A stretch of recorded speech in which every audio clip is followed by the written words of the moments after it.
Did Jesus' followers call themselves Christians? The shocking truth. Welcome to today's discussion, where we'll explore a common belief. Is Christian the universal name given to all disciples of Jesus Christ, both in biblical times and today?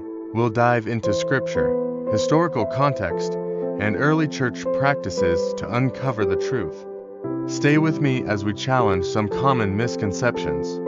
Segment 1.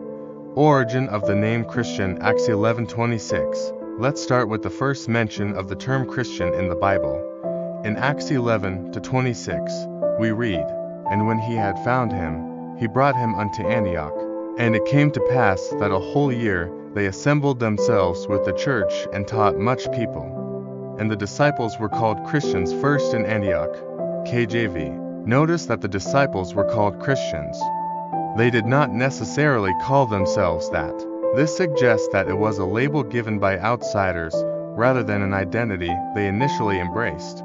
But was this the only name given to the followers of Jesus? Let's find out. Segment 2. Other titles used for disciplines.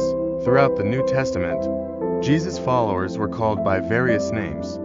Disciples, Acts 6:1. John 8:31, Saints, Romans 1-7. Ephesians 1:1, Believers, Acts 5:14. Followers of the Way, Acts 9-2. Acts 19-9, Brethren, Acts 15:1.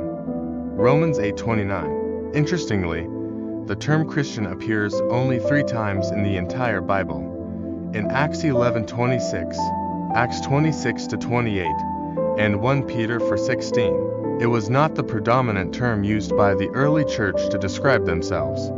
So, why do we use it today? Segment 3. Was Christian a derogatory term? Historical context suggests that the term Christian may have originally been used in a derogatory way.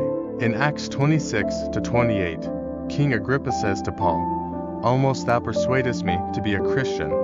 Some scholars believe this was said mockingly. Additionally, in 1 Peter 4:16, Peter encourages believers that if they suffer as Christians, they should not be ashamed. This implies that the name might have been associated with persecution and ridicule. Segment 4.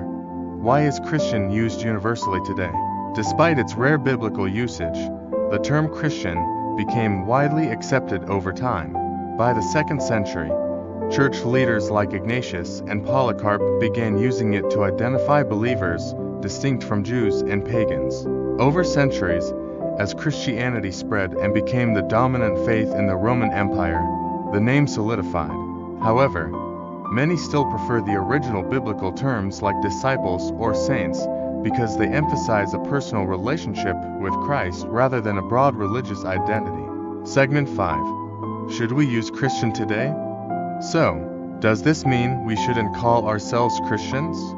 Not necessarily, but it's important to understand that the Bible presents multiple ways to describe followers of Jesus. Whether we use Christian, disciple, or believer, what truly matters is that we live according to Christ's teachings. What do you think? Should Christian be the only term we use? Or should we revisit the biblical names? Share your thoughts in the comments.